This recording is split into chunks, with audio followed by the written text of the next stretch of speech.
Weather warnings in force for wind across the whole of the UK, but yes, we have our red danger to life weather warning with wind gusts of up to 100 miles an hour, the highest level of warning we have. The storm has only just got started. It is set to get much more powerful. Of what to expect, so I have Laura as well giving her information. Yeah, and this is why we have these red weather warnings in force. This is when trees, what brings the danger to life. I just want to point out for anybody who thinks it's not that bad, it is just starting. It is just arriving across. So we see how windy it is for Nick Dixon. It is set to get significantly stormier for where he is and across basically the northern half of the UK. So as we heard from our reporter across the Republic of Ireland, they've had the highest gust of wind that they have ever recorded. Now, let me just take you to my weather graphics and show you the peak gusts of wind we've had so far across the UK. The warning is that we will have up to 100-mile-an-hour gusts of wind. We already have seen wind gusts into the 90s of miles an hour, 93 mile an hour, currently the peak gust of wind. And as I said, it's only set to get stronger. The next animation I have on my weather graphic shows you this really cool visual. This core here, this green, is where we have our peak gusts of wind. This is where our red warning takes us through. And this is where the most damaging wind gusts will be. So let me talk you through our weather warnings. And as we saw earlier, they covered the whole of the UK. But let me break them down. First off with red.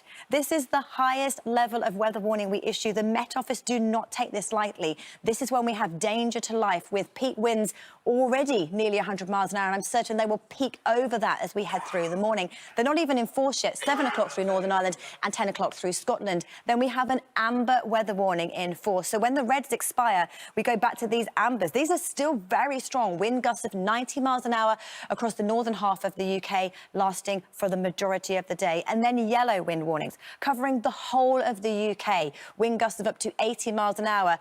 It's also worth pointing out, almost completely forgotten, a snow warning for the north of Scotland. They have blizzard conditions there. They have a foot of snow falling with winds of up to 60 miles an hour. The driving conditions there are already treacherous and it's set to get worse. So I want to talk you through what all of these warnings mean and what the impacts will be for you. And this is why they've been issued. So first off, we start with our yellow weather warning. The impacts will be that we could have flying debris, roof tiles being blown off, power outages like we've already been seeing, and travel disruption is very likely. That's for the whole of the UK. Now we move to the amber weather warnings. Everything that happens in the yellow will impact us, but then we can add on further impacts like bridges closed, roads closed, making very difficult driving conditions. And then the red warning. The risks here and the impacts to us are for widespread, significant disruption and, yes, danger to life. Significant numbers of power cuts. We already have the reports of 500,000 through the Republic of Ireland. We're likely to see that going into the millions as we head through the day. Huge waves around the coasts and winds strong enough to rip down trees. And it'll be the big waves and the big trees falling down that are likely to cause fatalities. And that is why the advice is, of course, to stay indoors. And that just brings also very dangerous driving conditions. That's why the advice is stay at home if you can. I just want to take you through a step-by-step through the next few hours of where the storm is and where it's going to go. So as I mentioned, it's now moving its peak through Northern Ireland. Then by around about 8 o'clock, it'll head its way across the Irish Sea to the southwest of Scotland. Through the central belt, it peaks around about late morning into the early afternoon before it heads across eastern areas of Scotland. So the zone is set to move from west to east. But even when the red warning expires, I want to point out they'll still be back into the amber warning areas with those winds still up to 90 miles an hour.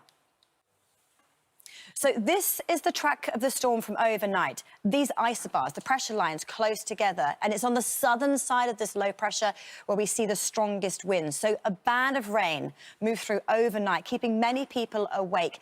That rain is now clearing its way through, and in its wake, dry conditions follow. It's worth pointing out for large parts of England and Wales away from the north, it's actually just a bright, breezy day. It doesn't feel that bad. The focus for the storm is across the northern half of the UK. There's a sting in its tail. The main rain band clears, and then we see the next band of rain and further snowfall. So these are our peak gusts of wind. 9 o'clock this morning, 30s and 40s mile an hour in the south, even inland, 60s to 70s through northern areas, but southwest Scotland, Northern Ireland, where we have our red danger to life warnings, we're looking at 95 mile an hour gusts of wind, even up to 100 for some areas. So this whole band of rain, as I said, moving eastwards, but it's this zone through Northern Ireland, southern Scotland, through the late morning into the early afternoon with these dangerous, damaging gusts of wind, making driving conditions treacherous. Good morning to you. Storm Eowyn arrived overnight through western areas of the UK for the Republic of Ireland. And these are the weather warnings that we have in force today. They cover the whole of the UK, but it is wind that is set to cause the most widespread disruption. Let's start with our red. This is the highest level of warning the Met Office issue. They don't take this lightly. It means danger to life. And that is why we've already seen many schools closed, flights cancelled, ferries cancelled, lots and lots of travel disruption is likely as we head through the day. That's why there's been widespread cancellations, and we already have 500,000 homes without power through the Republic of Ireland. Wind gusts in that area will be 100 miles an hour. The amber area, everywhere across the north of England, Scotland and Northern Ireland, wind gusts of 90 miles an hour. But then the whole of the UK under this yellow weather warning. Wind gusts of here up to 80 miles an hour, a rain warning in the southwest, and it's so easy to forget there's a snow warning for the north of Scotland, where we have blizzard conditions, treacherous conditions across the highest of ground. So let me tell you what's happened so far. Overnight across the Republic of Ireland, we had the highest gust of wind they have ever recorded. For the UK, we've already seen 93-mile-an-hour gusts of wind, and the storm is only just getting started. It is set to move right across the UK. So here is the time sequence of the storm. The peak gusts of wind through Northern Ireland, heading its way through southwest Scotland, the central belt of Scotland. Very dangerous conditions here before it heads towards the northeast of Scotland. In the south, the weather conditions really aren't that bad. Now, this is set to be a very dangerous storm with these wind gusts, like I said, of up to 100 miles an hour.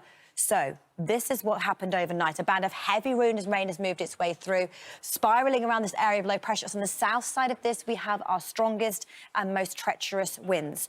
So through the morning, actually, England and Wales, once that rain band clears, it's a bright, breezy afternoon. Doesn't seem too bad. It's across the north we see those issues. So the strong winds move from Northern Ireland, 9 or 10 o'clock this morning, through the central belt of Scotland to around about 3 or 4 o'clock this afternoon. That's when the red warning's in force. When the red warning expires, we still go back to these amber weather warning areas. So likely to see widespread travel disruption. Don't travel unless absolutely necessary.